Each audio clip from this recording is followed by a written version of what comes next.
ऐसे दो line present करेगा पासिंग थ्रू ओरिजिन। और अगर मान लो कि ये y इक्वल टू m1x है और y इक्वल टू m2x है,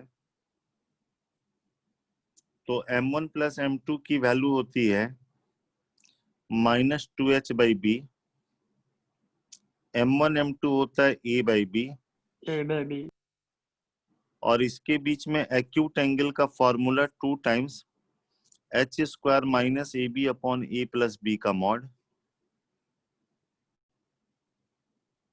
हम ऐसे भी करते हैं, ax² plus 2hxy plus by² equal to 0 रहेगा, x² से डिवाइड कर देना,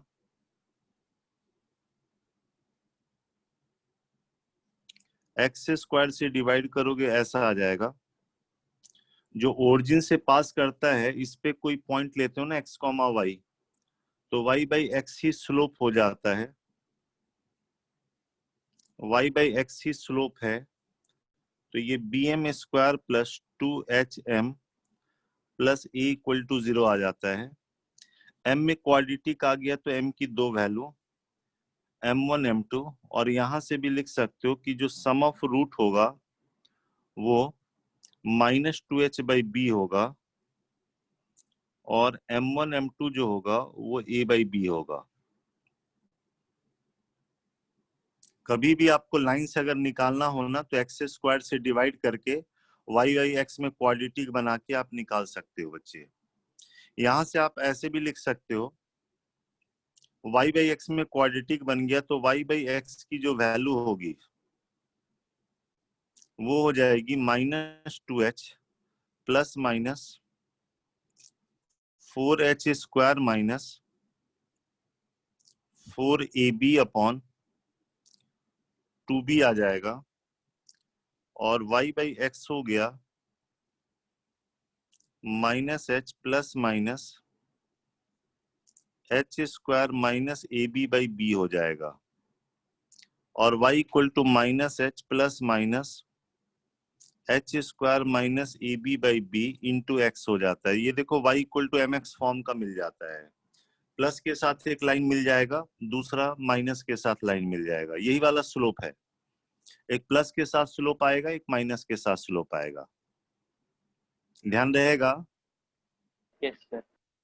साथ साथ ये भी ध्यान रखोगे उनके बीच में एक्यूट एंगल का फॉर्मूला ये है, अगर ये दोनों लाइन कॉन्साइड कर जाता है तो उसके बीच में एंगल 0 हो गया।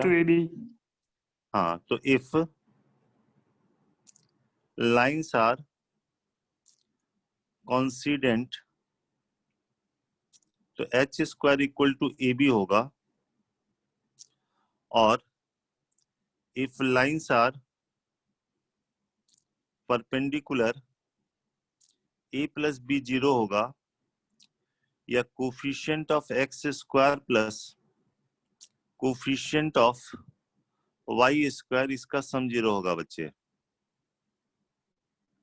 ठीक है। Yes sir. और अगर लाइंस x एक्सिस से इक्वली इंक्लाइंड है, सम ऑफ स्लोप 0। हाँ, इफ थर्ड पॉइंट है, if lines are equally inclined with x axis होगा तो सम ऑफ स्लोप 0 होगा। m1 प्लस m2 0 होने का मतलब है कि h की वैल्यू को 0 होना पड़ेगा, इसमें h का टर्म रहेगा ही नहीं बच्चे, ठीक है। तो पहला तो ये बात ध्यान में रखनी है।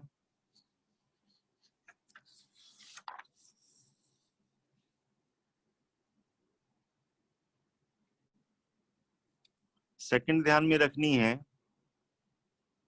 ax² plus 2hxy plus by² equal to 0 है। यहां से हमको दो लाइन मिल रहा है, y equal to m1x, y equal to m2x। तो इसका जो एंगल बाइसेक्टर होगा, एंगल बाइसेक्टर 90 डिग्री पे होते हैं, और ये जो डॉटेड लाइन है ये भी ओरिजिन से पास करता हुआ है, तो इसकी भी जो कंबाइंड इक्वेशन आती है वो भी homogeneous equation of second degree आएगी, और साथ में coefficient of x square plus coefficient of y square का सम 0 होगा। इसमें इक्वेशन ऑफ एंगल बाइसेक्टर आ जाता है x square minus y square upon a minus b x y upon h होता है। ये इसके इक्वेशन ऑफ एंगल बाइसेक्टर की इक्वेशन होती है बच्चे, समझ में आया? Yes, sir. लेकिन अगर मान लो कि ये ओरिजिन से पास करता हुआ लाइन नहीं है, मान लो ये है ax square plus 2hxy plus by square plus 2gx plus 2fy plus c equal to 0 है। This is not homogeneous equation but this is second degree equation. ये डिफरेंट कंडीशन में डिफरेंट चीज को प्रेजेंट करता है। ये पेयर ऑफ लाइंस को present करेगा, delta zero. Pair of lines को प्रेजेंट करेगा मतलब ये दो लीनियर फैक्टर में रिजॉल्व होगा। ये फाइनली कुछ ऐसा हो जाएगा L1x plus M1y plus N1 L2x plus M2y plus N2 ऐसे फैक्टराइज हो जाएगा। इसमें फैक्टराइज होने के लिए कंडीशन ये होती है Determinant 0. डेल्टा मतलब ABC plus 2FGH minus AF square minus BG square minus CH square ये 0 होना चाहिए। अगर ऐसा होता है तो ये दो लीनियर फैक्टर में रिजॉल्व हो जाएगा। तो यहां से दो लाइंस मिलेंगे नॉट पासिंग थ्रू ओरिजिन, दो लाइंस मिलेंगे। अब दो लाइंस मिलेंगे, अगर दोनों लाइन मिल गए तो सॉल्व करके पॉइंट ऑफ इंटरसेक्शन निकाल सकते हो। Yes, sir. और दूसरा तरीका है ये पॉइंट ऑफ इंटरसेक्शन निकालने का, आप क्या करते हो याद रखना, इसको डेल x एफ के by del x keeping y constant zero. हाँ, इसको आप x के रेस्पेक्ट में डिफरेंशिएट करो keeping y as a constant. तो ये आ जाएगा 2ax, x के रेस्पेक्ट में डिफरेंशिएट करें taking y as a constant तो 2hy आएगा, ये 0 हो गया और ये 2g आएगा इज इक्वल टू 0 कर लो, मतलब ax plus hy plus g को 0 कर लो। एक इक्वेशन ये। अब क्या करो, इसको y के रेस्पेक्ट में डिफरेंशिएट करो keeping x as a constant. y के रेस्पेक्ट में डिफरेंशिएट करना है तो ये वाला खत्म हो गया, इसका आ जाएगा 2hx, इसका आ जाएगा 2by, ये खत्म हो जाएगा, plus 2f is equal to 0 होगा। ये आप कह सकते हो hx plus by plus f equal to 0 होगा। ये दोनों को सॉल्व कर लेना, आपको पॉइंट ऑफ इंटरसेक्शन मिल जाएगा बच्चे। इसको सॉल्व करके अल्फा बीटा मिल जाएगा, ठीक है? Yes, sir. याद रखना है कि इसका नाम अगर कैपिटल F है तो del f by del x को 0 करो, del f by del y को 0 करो, दोनों को सॉल्व कर लो, you will get point of intersection. ठीक है? Yes, sir. इसके बीच में एंगल ये एक्चुअली शिफ्टेड है, ये ओरिजिन पे है, ये शिफ्टेड है। एंगल का फॉर्मूला वही आता है,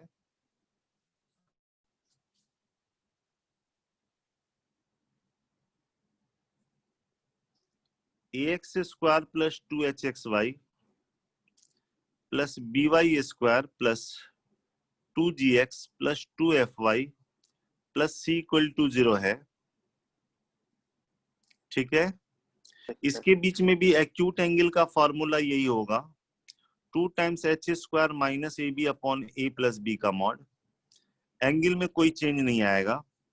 ये दो लाइन है but not passing through origin है, ये अल्फा बीटा है, शिफ्टेड वाला है। अगर आपको इसका बाइसेक्टर चाहिए तो क्या करोगे, इसका बाइसेक्टर आपको पता था, ये शिफ्टेड वाला है तो शिफ्टिंग ऑफ ओरिजिन।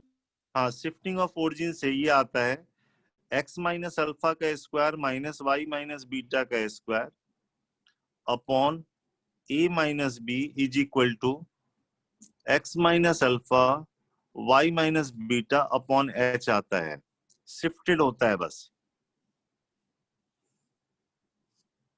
x की जगह x माइनस अल्फा आ जाएगा, y की जगह y माइनस बीटा आ जाएगा।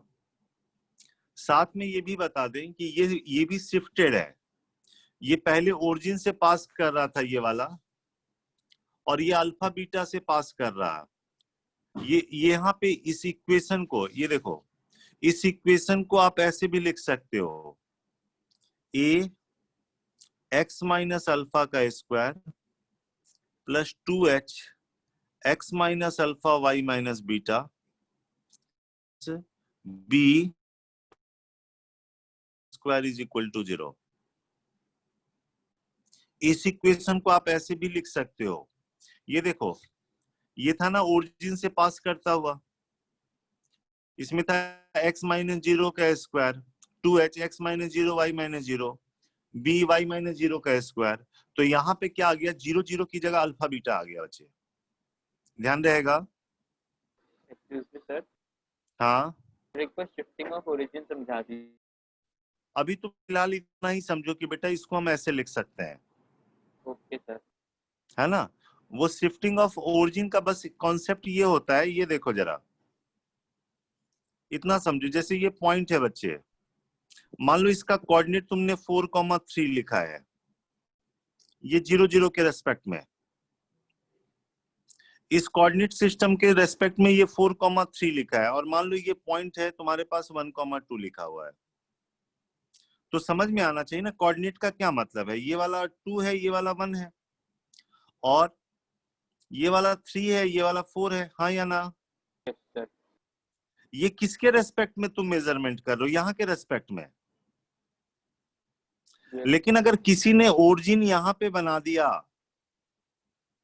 नया कोऑर्डिनेट सिस्टम यहाँ पे कर दिया, जैसे सिंपल सी बात है, अपने घर से तुम्हारे आरपीएस की कुछ डिस्टेंस होगी, मान लो 3 किलोमीटर है, ठीक है। Yes sir. लेकिन अगर मान लो कि तुम, अगर नजरिया तुम्हारा द्वारकाधीश से अगर उसको देखोगे तो तुमको आधा किलोमीटर नजर आएगा। Yes sir. वही चीज है, आपने इसका कोऑर्डिनेट 4,3 लिखा है इसके रेस्पेक्ट में, अब आपने ओरिजिन यहाँ पे शिफ्ट कर दिया, यहाँ से देखना चाह रहे हो इसको, तो कोऑर्डिनेट बदलेगा ना। Yes sir. मान लो इसका जो कोऑर्डिनेट है इस सिस्टम के रेस्पेक्ट में, मान लो अल्फा कॉमा बीटा है, मान लो, मतलब ये वाला बीटा है, ये वाला अल्फा है। Yes sir. अब ये वाला देखो, ये डिस्टेंस कितना था, 3 था, यस सर।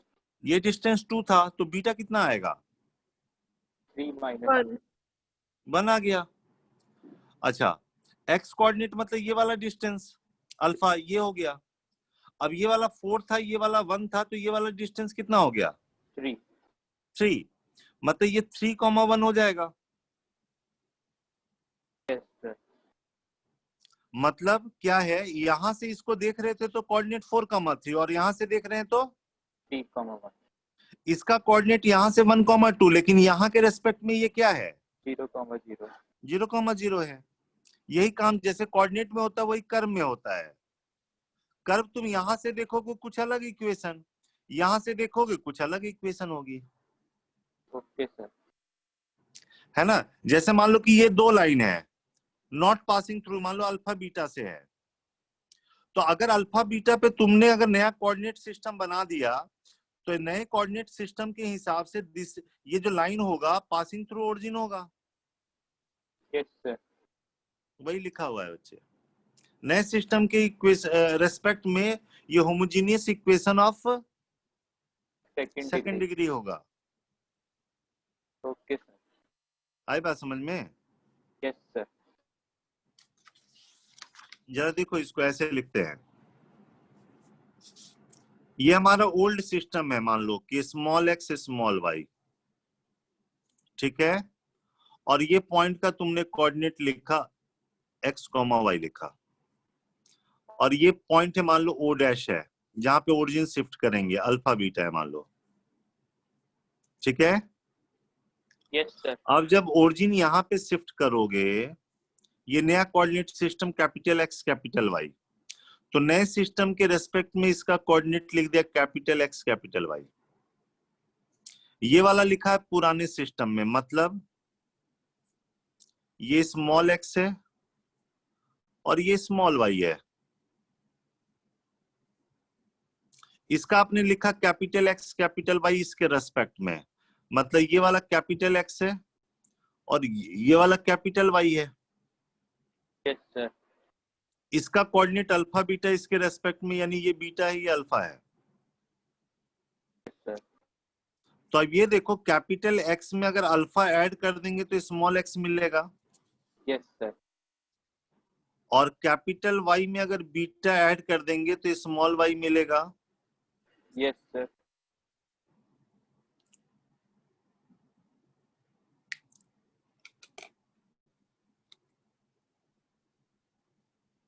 ये बात समझ में आई बच्चे? यस सर, आ गई। ये दोनों के बीच में रिलेशन है। तो अगर मान लो कि ये देखो, ये मान लो कि ओल्ड सिस्टम है, यहाँ पे तुमने ये दो लाइन लिखा हुआ है, मान लो ये पॉइंट ऑफ इंटरसेक्शन है अल्फा बीटा, इसकी इक्वेशन ये वाली लिखी हुई है a x square plus 2hxy plus by square plus 2gx plus 2fy plus c equal to 0। ये ओल्ड सिस्टम के रेस्पेक्ट में इसकी इक्वेशन है बच्चे। हमने ओरिजिन यहाँ पे शिफ्ट कर दिया मान लो, तो नए सिस्टम के रेस्पेक्ट में ये ओरिजिन हो गया यस सर। और ये लाइन पासिंग थ्रू ओरिजिन हो गया नए सिस्टम में। यस तो नए सिस्टम में इसको होमोजीनियस बनना पड़ेगा। Yes sir. तो आप कैसे इसको लिखेंगे? स्मॉल एक्स की जगह अब क्या आ जाएगा? Capital x plus alpha.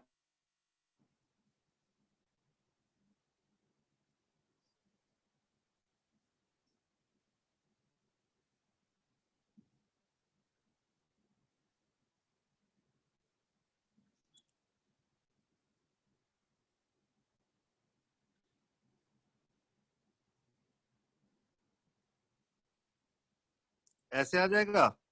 Yes sir. ये नए सिस्टम में हमने इक्वेशन लिख लिया बच्चे। अब इसको जब ओपन करोगे तो इसमें a x square plus 2hxy plus by square आएगा, प्लस अब ये देखो कैपिटल एक्स के साथ क्या टर्म आएगा, इसमें बताओ क्या टर्म आएगा कैपिटल एक्स के साथ? 2a alpha. 2a alpha. यहाँ पे बताओ क्या आएगा एक्स के साथ? 2h बीटा आएगा, यस सर। और यहाँ 2g आएगा। Yes sir. वैसे y के साथ क्या आएगा बताओ? 2b 2b, beta. इसमें भी आएगा ना y का साथ yes term, sir. 2h 2h alpha आएगा, 2b बीटा। 2b बीटा आएगा और 2f आएगा, यस सर। 2f। प्लस और टर्म होगा इसमें ए अल्फा स्क्वायर आएगा, 2h अल्फा बीटा आएगा, b बीटा स्क्वायर आएगा, आपकी स्क्रीन 2g चली गई। अल्फा आएगा, 2f बीटा आएगा, प्लस c आएगा सर इक्वल टू आपकी 0। स्क्रीन चली गई। एक मिनट,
आ रहा? Yes sir. अब ये बताओ कि नए सिस्टम में ये क्या है, homogeneous equation of second degree है ना?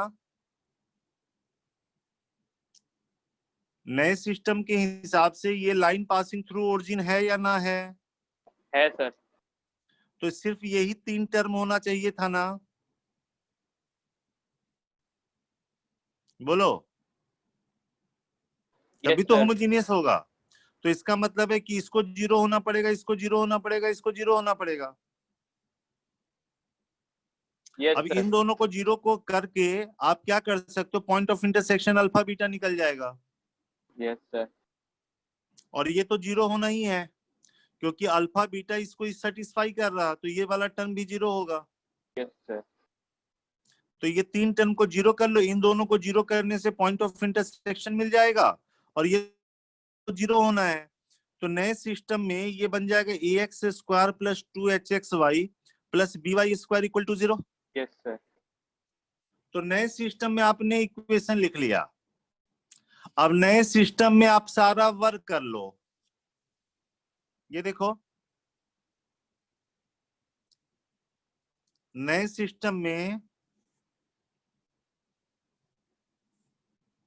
यहाँ पे जो आपने नया कोऑर्डिनेट सिस्टम बनाया है अल्फा बीटा पे, तो नए सिस्टम के हिसाब से इसकी इक्वेशन हो गई a capital X square 2h capital X Y plus B Y square equal to 0 होगा। Yes sir. हमने क्या किया, नए सिस्टम के रेस्पेक्ट में इसमें एंगल निकाल लिया, तो एंगल निकल गया, ये निकल गया बच्चे। Yes sir. अब तुम एंगल यहाँ पे देखो या यहाँ से देखो, एंगल तो सेम ही होगा, हाँ सर, सेम होगा। इसीलिए एंगल का ये फॉर्मूला हो गया। Okay sir. ठीक है, नए सिस्टम के हिसाब से इसका इक्वेशन ऑफ एंगल बाइसेक्टर लिख लिया। क्या होगा बताओ, x square minus y square upon a minus b. ये नए सिस्टम में इक्वेशन हो गया बच्चे। Yes sir. अब लेकिन हमको इसका एंगल बाइसेक्टर लिखना था इसके रेस्पेक्ट में, पुराने के रेस्पेक्ट में, तो कैपिटल एक्स की जगह हम क्या लिख रहे हैं, एक्स माइनस अल्फा। तो वही लिख दिया बच्चे, एक्स माइनस अल्फा का स्क्वायर वाई माइनस बीटा का square upon a minus b x minus alpha y minus beta by h. Yes sir. ये समझ में आया? यस सर, आ गया। नए सिस्टम के रेस्पेक्ट में आपने लिख लिया, फिर पुराने में चले गए। अच्छा ये भी देखो, ये नए सिस्टम के रेस्पेक्ट में लिखा हुआ है ना इक्वेशन, यस सर। पुराने के रेस्पेक्ट में इसको लिखना चाहते हैं अब, तो इसको ऐसे भी लिख सकते हो ना, ए एक्स माइनस अल्फा का square 2h x minus alpha y minus beta plus B y minus beta का square equal to 0। Yes sir. ये किसके रेस्पेक्ट में आपने लिखा? पुराने सिस्टम के रिस्पेक्ट। और पुराने सिस्टम के रेस्पेक्ट में तो वो ये वाला था, यस सर। तो ये और ये क्या हो गया, अब सेम हो गया ना। Yes sir. वही हम बता रहे थे। Okay sir. कुछ आइडिया लगा? Yes sir. हालांकि तुमको बता दें, न मेंस में आएगा न एडवांस में आएगा, लेकिन टेस्ट पेपर में जरूर आएगा। ठीक है, yes yes sir. Sir. Mains में क्यों नहीं आएगा बच्चे? मेंस में इसलिए नहीं आएगा क्योंकि एनसीईआरटी में नहीं दे रखा। हाँ, एनसीईआरटी में नहीं है। मेंस का सिलेबस टोटली एनसीईआरटी बेस्ड होता है, अगर उसमें नहीं है तो नहीं आएगा, लेकिन जानकारी के लिए जरूरी है। ठीक है, यस सर। इसीलिए हमने सिर्फ इतनी ही बात बताई। आप चाहो अभी कर सकते हो, टेस्ट पेपर में तो पूछने के लिए वो जबरदस्ती का कुछ पूछ देंगे। जैसे कल वाले जो पिछला पेपर हुआ उसमें जो भी क्वेश्चन है सब एडवांस कैटेगरी के क्वेश्चन रखे हुए हैं। इक्वेशन में उतने बड़े बड़े नहीं पूछे जाते हैं। और अगर ऐसा रहता तो कोई ना कोई बच्चे का 90 मार्क्स आता ना। Yes sir. मतलब आरपीएस में ऐसा बच्चा ही नहीं है जिसको 90 मार्क्स नहीं आ सकता है। वो इसलिए नहीं हो पा रहा कि क्योंकि with in the time frame उतना नहीं बना पा रहा। लेकिन घर पे अगर बनाने के लिए देगा तो बना देगा बच्चा। ठीक है। Yes sir. लेकिन इसके बावजूद भी आपकी मार्क्स खराब है। किसी का मार्क्स 60 अगर है, इस पेपर में 70 से 80 मार्क्स तो ला ही सकते थे। टॉप तो हमारा बच्चा कर ही सकता था मैथ्स में भी। Anjali, yes sir. इसमें 80 मार्क्स नहीं आ सकते थे क्या बेटा? आ सकते थे सर। तो लाओ ना, क्यों मेरा नाम खराब कर रही है बेटा? सर गलती हो गई, अब से नहीं करूंगी वैसे। हाँ हाँ, करो इसको बेटा, न तो फिर तो सब यही बोलेंगे ना कि भाई फिजिक्स केमिस्ट्री में बहुत अच्छी पढ़ाई हो रही है, मैथ्स में तो कुछ पढ़ाई ही नहीं हो रही है, बच्चों का मार्क्स ही नहीं आ रहा है। नहीं, और जबकि मैं कितना पढ़ा चुका हूँ बताओ। हाँ मेरे सर, इतने वो गड़बड़ मे, हो गई। मेरे इतना सिलेबस तो किसी का हुआ ही नहीं होगा पूरे आरपीएस में। Yes sir. करो, थोड़ा मेहनत करो बच्चे, इस बार लाओ थोड़ा सा दिखाओ कम से कम कि किसी से कम नहीं हो तुम लोग। ठीक है। Okay sir. हम ये नहीं कहते टॉप रहो, मान लो किसी का 75 है, आपका 70 आ गया, कोई दिक्कत नहीं है। लेकिन 75 पे है और तुम 50 पे हो, 55 पे हो, वो थोड़ा सा अलार्मिंग है थोड़ा सा। Yes sir. Dalisha, yes sir. समझा ना बेटा क्या कह रहे हैं? Yes sir. वंश, वंश है ना क्लास में? Yes sir. तुम्हारे कितने आए थे मैथ्स में मार्क्स? तुम तो बड़ा तेज हो मैथ्स में। सर मैंने रेजोनेंस की टेस्ट सीरीज ज्वाइन की हुई है। रेजोनेंस अच्छा अच्छा, ये वाला नहीं देते हो? No sir. क्यों?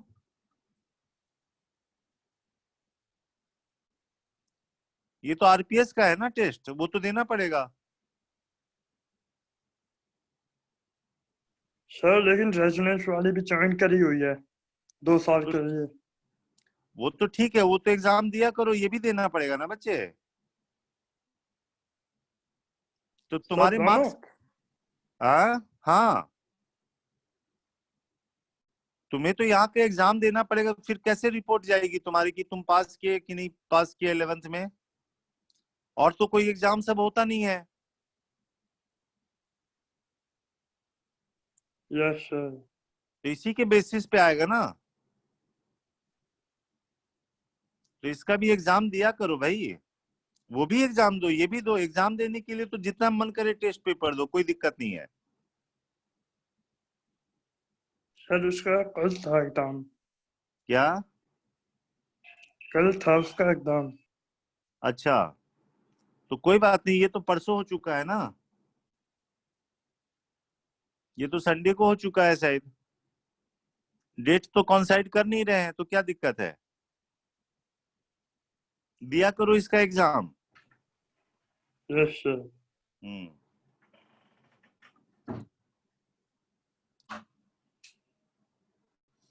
अच्छा, यहाँ पे आ जाओ, नेक्स्ट पॉइंट देखते हैं बच्चे। तो इस पे आप क्वेश्चन सब कर सकते हो, इसमें कोई दिक्कत नहीं है।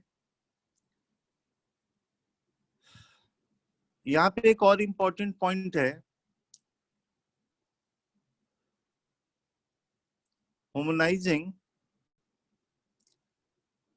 या making homogeneous second degree curve with help of straight line. कोई सेकंड डिग्री का कर्व है, जरूरी नहीं कि पेयर ऑफ लाइंस है, हो सकता है सर्किल हो, पैराबोला हो, एलिप्स हो, हाइपरबोला हो। Second degree curve different condition में डिफरेंट को प्रेजेंट कर रहा। मान लो ये सेकंड डिग्री का कर्व है कोई, ax² + 2hxy plus by square plus 2gx plus 2fy plus c equal to 0। एक कर्व ये है और मान लो लाइन दिया हुआ है lx plus my plus n equal to 0। ये कौन सा कर्व हमको नहीं पता, ये पेयर ऑफ लाइंस भी हो सकता है, पेयर ऑफ लाइंस भी हो सकता है, सर्किल भी हो सकता है, पैराबोला भी हो सकता है, इलिप्स भी हो सकता है, हाइपरबोला भी हो सकता है। वो डिफरेंट कंडीशन में होता है भाई। जैसे ये पेयर ऑफ लाइंस के लिए डेल्टा 0 होना चाहिए ना, डेल्टा 0 होना चाहिए। सर्किल के लिए डेल्टा नॉट इक्वल टू 0 होना चाहिए और ए और बी की वैल्यू सेम होनी चाहिए, एच की वैल्यू 0 होनी चाहिए। याद है x square y square 2gx 2fy plus c equal to 0 circle पढ़ते थे। Yes sir. Delta not equal to 0 होता है और एच स्क्वायर ए बी के बराबर होता है तो पैराबोला बनता है। डेल्टा नॉट इक्वल टू 0 होता है, h square less than a b होता है तो इलिप्स बनता है। डेल्टा नॉट इक्वल टू 0 होता है, h square greater than a b होता है तो हाइपरबोला बनता है। ठीक है। Yes sir. और यहाँ पे चूंकि एंगल बनना चाहिए तो h square greater than equal to a b आता है, क्योंकि एच स्क्वायर ए बी के बराबर होगा तब तो कॉन्साइड कर जाएगा और रूट के अंदर जो होना चाहिए ये वाला एच स्क्वायर ए बी से बड़ा होगा तभी तो एंगल नजर आएगा, वरना वो एंगल इमेजिनरी हो जाएगा ना।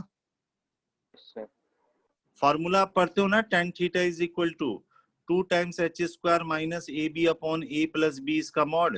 Yes sir. ठीक है ना। Yes sir. अब ये देखो हम बात करें कोई कर्व है और ये लाइन है, इसको इसके हेल्प से होमोजीनियस बनाना है। होमोजीनियस बनाने का मतलब है pair of lines passing through origin. कैसे बनाते हैं ये देखो, ये कर्व है और ये मान लो कोई लाइंस है, ठीक है। Yes sir. यहाँ पे कहीं ओरिजिन है बच्चे। होमोनाइज कैसे करेंगे, यहाँ से स्ट्रेट लाइन से 1 की वैल्यू निकाल लेंगे, lx plus my upon minus n 1 के बराबर हो जाएगा। n को इधर लाओ डिवाइड करो, ये आ जाएगा। आई बात समझ में? Yes sir.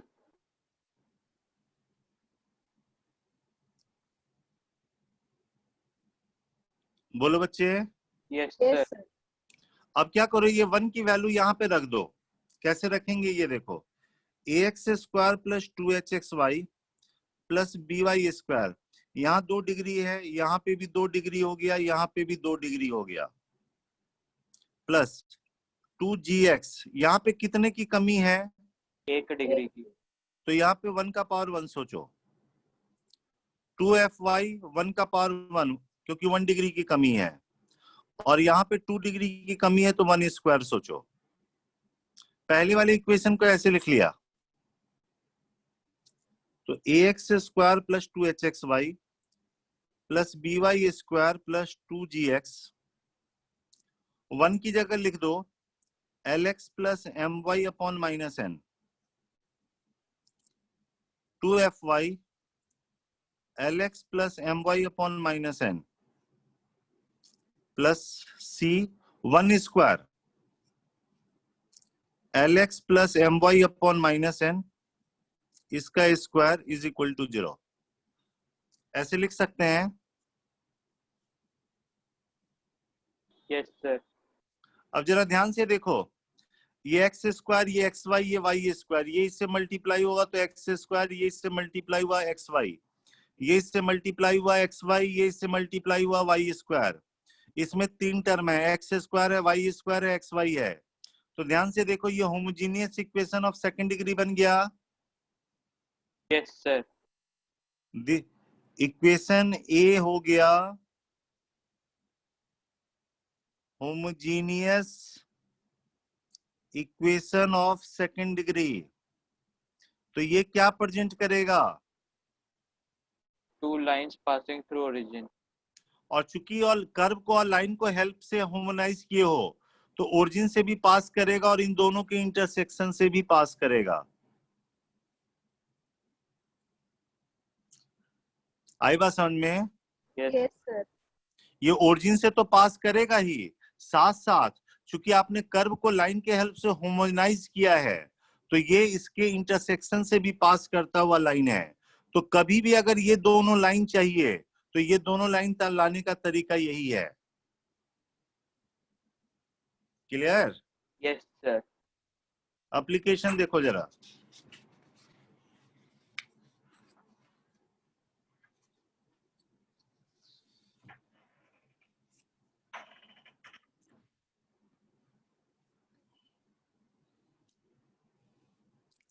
सपोज करो आपके पास ये सर्किल है, जरा ध्यान से देखना, x square plus y square equal to a square है।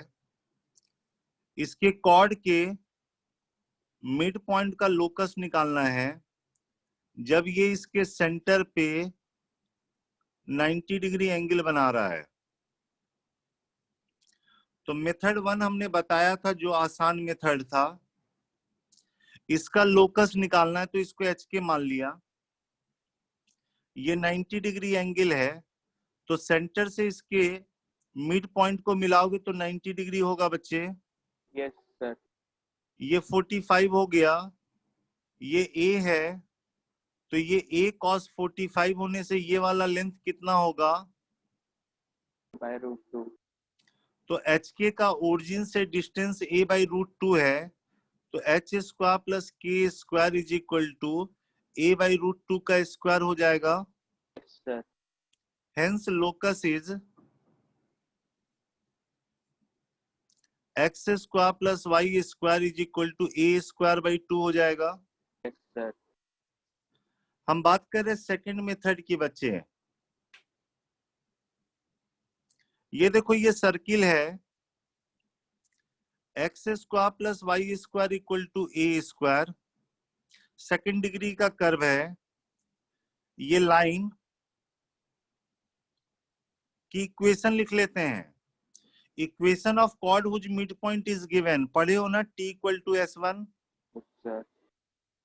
Equation of chord whose mid point is given, t equal to s1। t का मतलब है एच के पे टेंजेंट लिखते हो एक्स एच प्लस वाई के माइनस ए स्क्वायर, और S1 का मतलब होता है सर्किल में वो पॉइंट रखते हैं।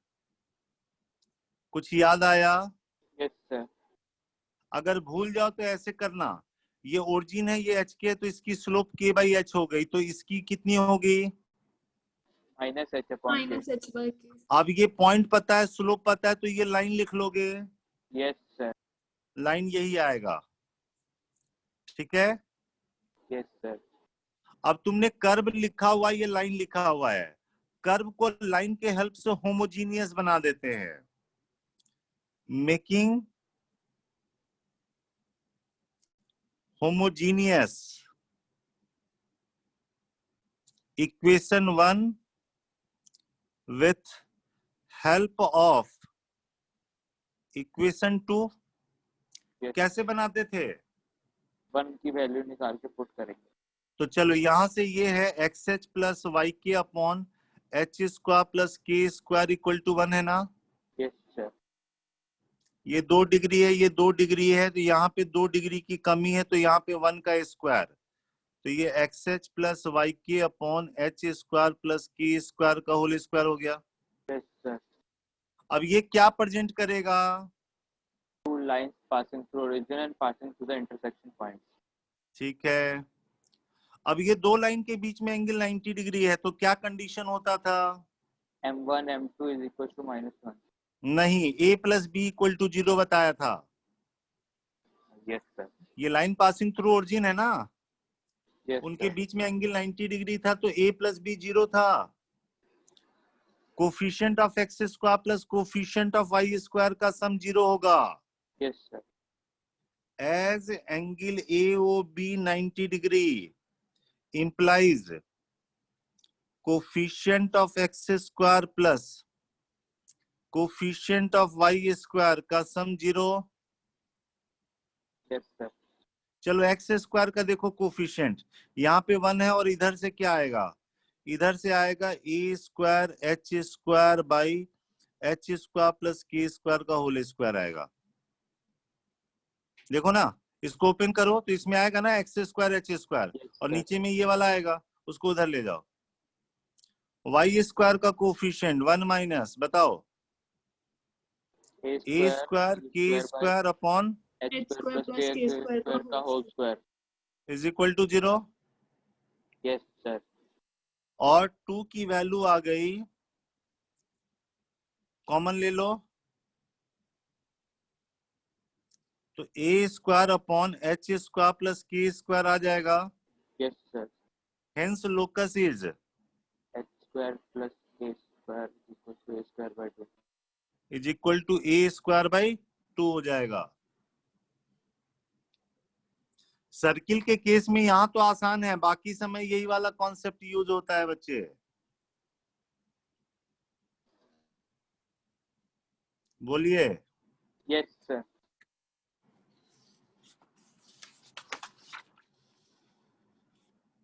कभी भी ओरिजिन पे 90 डिग्री बनेगा ना तो ये कॉन्सेप्ट अप्लाई हो जाएगा।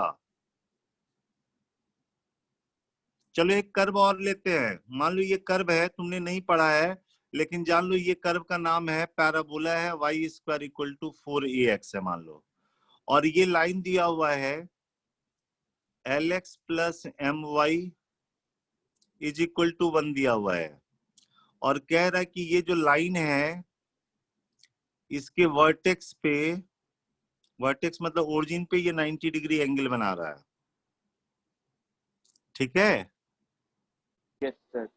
तो देखो यहां से क्या आएगा। हम क्या करेंगे, ये पैराबोला है और ये लाइन है, पैराबोला को लाइन के हेल्प से होमोनाइज कर दें। Yes, sir. ये पैराबोला है, ये लाइन है, तो Y square equal to 4ax, यहाँ 2 डिग्री है, यहाँ पे कितने की कमी है, 1 degree की. तो ये 1 का पावर 1 की वैल्यू वहां से लिख दिया, lx प्लस एम वाई लिख दिया, तो Yes, sir. 4al x square आया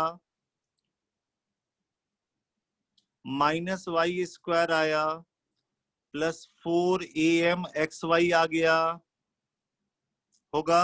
Sir. अब ये प्रेजेंट करेगा ओरिजिन से पास करता हुआ लाइंस और इसके इंटरसेक्शन से भी पास करता हुआ, ये 2 लाइन को प्रेजेंट करेगा बच्चे, ये वाला। Yes, sir. इसके बीच में एंगल 90 डिग्री है, तो क्या कंडीशन होगी, 4al minus 1 equals to 0.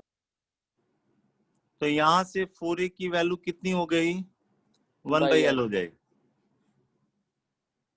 आई बात समझ में। Yes, sir.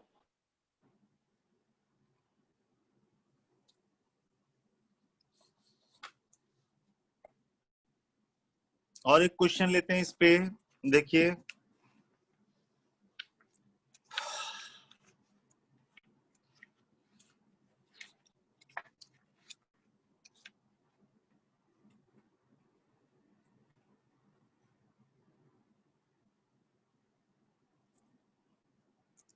क्वेश्चन ये है, आपको स्टेट लाइन में मिल जाएगा, सब्जेक्टिव में, क्वेश्चन बैंक में क्वेश्चन नंबर 17 है। इसमें कह रहा, so that all chords of the curve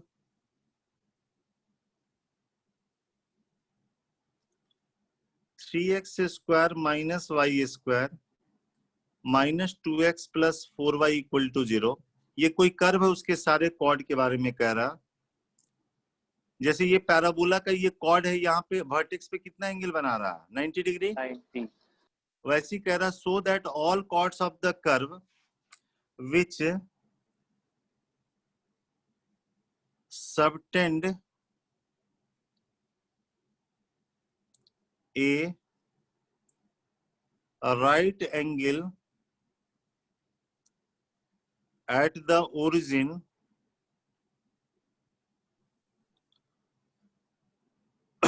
pass through a fixed point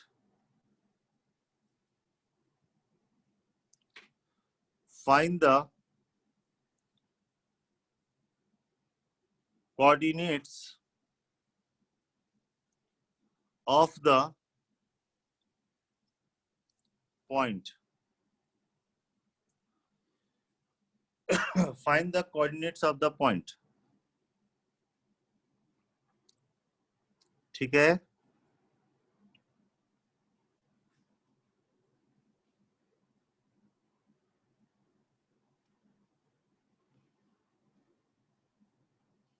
question समझ में आया?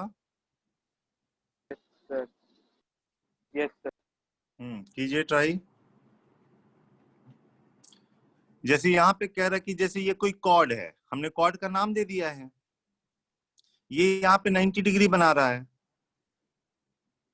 तो यहाँ पे भी so that all chord of the curve is subtend in right angle at the origin। मान लो ये कोई कर्व है, आपने कोई कॉर्ड ले लिया, कोई कॉर्ड ले लो, यस सर। मान लो आपने कॉर्ड ले लिया Lx plus m y equal to 1 ले लिया, मान लो सिंपल सा, और ये इसके ओरिजिन पे 90 डिग्री एंगल बना रहा है। तो आपको ये दिखाना है कि ये जो कॉर्ड होगा हमेशा एक फिक्स पॉइंट से पास करेगा। फॉर्मलाइज कर दो बच्चे। 3x square minus y square minus 2x, यहाँ पे 1 डिग्री की कमी है तो यहाँ Lx प्लस एम वाई लिख रहे हैं, plus 4y Lx plus m y is equal to 0 लिख दें। अब ये होमोजीनियस इक्वेशन बन गया, 90 डिग्री बन रहा है एज एंगल AOB 90 डिग्री है, तो क्या लिख लें बच्चे? एक्स स्क्वायर का कोफिशिएंट बताओ, 3 माइनस 2l।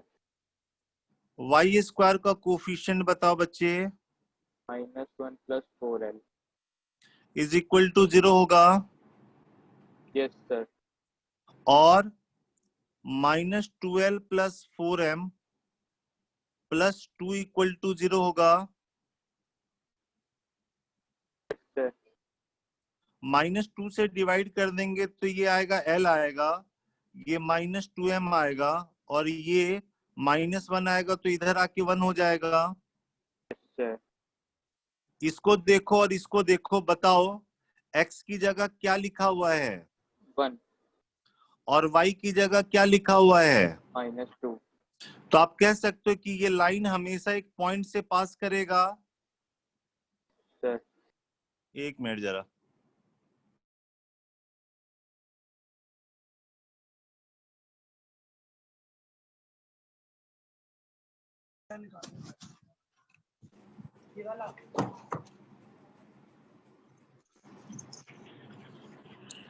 इसको देख के और इसको देख के क्या कह सकते हो कि this line passes through a fixed point 1, -2।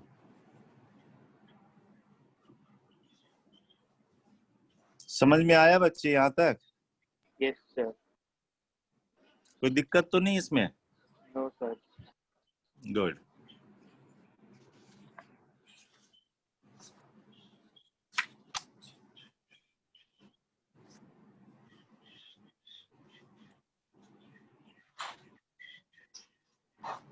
Partha Sharma, आपका ऑडियो ऑन है बच्चे। पार्थ शर्मा,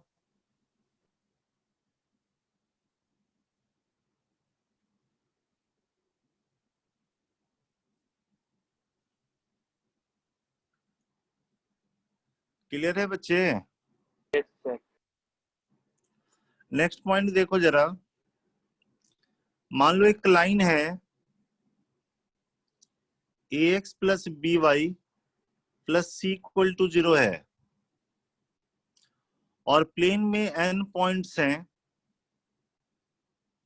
ये x1, y1 ले लिया, दूसरा x2, y2 ले लिया, थर्ड ये ले लिया, फोर्थ x4, y4 ले लिया, ऐसी ये xn, yn ले लिया। टोटल n पॉइंट्स हैं बच्चे। कितने पॉइंट्स हैं? n points. कुछ उधर हैं कुछ इधर हैं, तो इस पॉइंट का लाइन से डिस्टेंस होगा ना? Yes sir. डिस्टेंस तो कभी निगेटिव नहीं होता है, नो सर। लेकिन अगर आपसे ये कह रहा कि हर पॉइंट का इस लाइन से डिस्टेंस का अल्जेब्रिक सम मतलब विदाउट मॉड, वो अगर 0 है तो ये लाइन हमेशा एक फिक्स पॉइंट से पास करेगा। If algebraic sum of perpendicular distance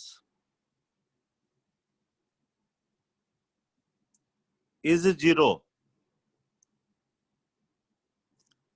prove that line always passes through a fixed point। वो फिक्स्ड पॉइंट बताना है बच्चे।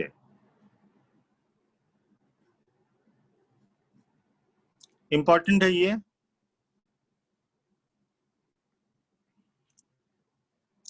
चलो इस पॉइंट का इस लाइन से डिस्टेंस बताओ, क्या लिखें? ax1 plus by1 plus c upon root under a square plus p square। Mod मत लेना बच्चे, वरना सम 0 नहीं हो पाएगा, क्योंकि पॉजिटिव का सम 0 नहीं होता है। इसलिए क्वेश्चन में कह रहा अलजेब्रिक सम, विदाउट मॉड आपको लेना है। दूसरा वाला बताओ। ax2 plus plus b by2 by 2 plus plus c upon a square plus b square। ऐसी सब लिखते जाओ, लास्ट में आएगा axn plus byn plus c divide by root under a square plus b square. ये 0 दिया हुआ है क्वेश्चन में। yes sir। एलसीएम लेने के बाद जो नीचे में आया उसको इधर ले जाके नलीफाई करो, तो a के साथ आ जाएगा x1 से लेके xn तक, b के साथ आ जाएगा y1 से लेके yn तक, और n times c equal to 0 हो जाएगा। yes sir। n से अगर हम डिवाइड कर दें, n से अगर डिवाइड कर दें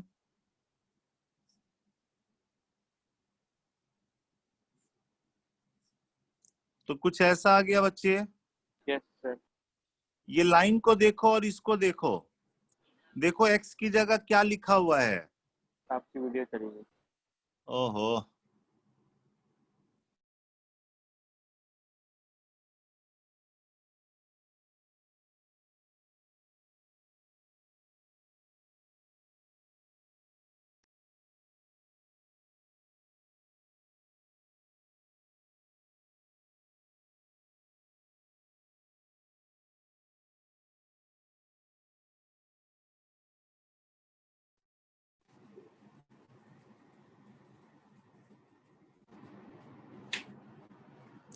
ये दिया हुआ और ये दिया हुआ है, तो क्लियरली आप कह सकते हो कि ax plus by plus c equal to 0 will pass through, किससे पास करेगा बच्चे? x1 plus x1 plus x2 x2 plus till xn upon n comma y1 plus y2 till yn upon n, जो कि उनका मीन पोजीशन है। इन सारे N point के mean position से पास करेगा बच्चे। अगर हर पॉइंट से टोटल एन पॉइंट्स दिए हुए हैं और उनका अगर परपेंडिकुलर डिस्टेंस का अगर अलजेब्रिक सम 0 है, तो ये हमेशा इन सब के मीन पोजीशन से पास करेगा। और अगर 3 ही पॉइंट रहते तो सेंट्रोइड। तो यहाँ n की जगह 3 हो जाता, तो वो पॉइंट एक्चुअली क्या हो जाता है? सेंट्रॉइड हो जाता। ट्राइंगल। यानी वो उसके इन तीनों पॉइंट के सेंट्रॉइड से हमेशा पास करता। जैसे एक बार क्वेश्चन आया हुआ है,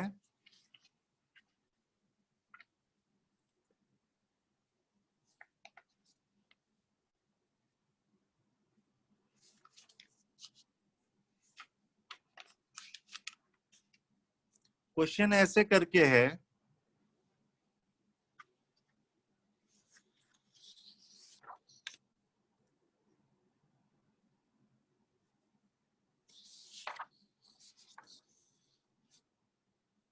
सुन लो जरा ध्यान से। कह रहा लेट अलजेब्रिक सम ऑफ, आपको फिल इन द ब्लैंक्स में मिल जाएगा, ए वाले में क्वेश्चन नंबर 7 मिल जाएगा। कह रहा है algebraic sum of perpendicular distance from the point 2,0, ये 2,0 है, 0,2 है और 1,1 है to a variable straight line, इनसे परपेंडिकुलर डिस्टेंस ऐसे लिखा हुआ है, let algebraic sum of perpendicular distance from the point 2,0, 0,2 and 1,1 to a variable straight line be 0। ये स्ट्रेट लाइन है, वेरिएबल स्ट्रेट लाइन है।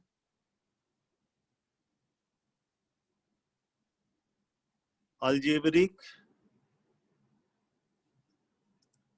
sum of the perpendicular distances from the points 2,0, 0,2 and 1,1 to a variable straight line B0 है। तो ये जो line है, then the line passes through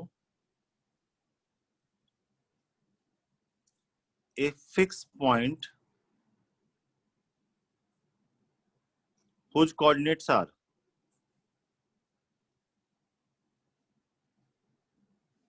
तो यहाँ पे किससे पास कर जाएगा ये? 1,1 सेंट्रॉइड। हाँ, सेंट्रॉइड से पास कर जाएगा, इन तीनों के मीन पोजीशन से पास कर जाएगा, तो ये कह दोगे कि 1,1 से पास करेगा। आई बात समझ में ना? Yes sir. अच्छा ये बताओ, अगर हम ये कहते हैं, ये भी क्वेश्चन है, सी सेक्शन में 6 नंबर क्वेश्चन है, इफ द sum of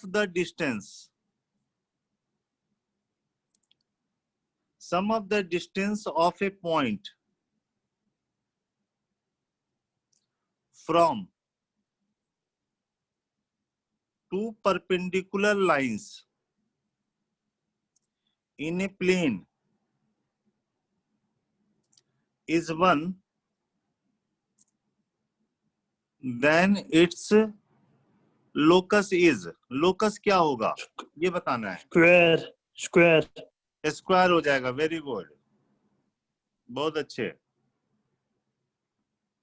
ये सबको समझ में आ रही है बात? Yes sir.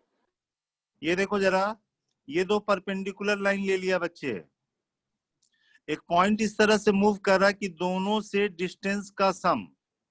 अब ये पॉइंट इधर भी हो सकता है, इधर भी हो सकता है, इधर भी हो सकता है। तो ये वाला अभी y है, ये x है, फर्स्ट क्वाड्रेंट में होने की जगह। ऐसे इन जनरल आपको ये लिखना पड़ेगा mod x plus mod y is equal to 1। Sir दोनों परपेंडिकुलर लाइन से डिस्टेंस का सम 1 है। अब इसको जब आप बनाओगे तो 4 केस आएगा।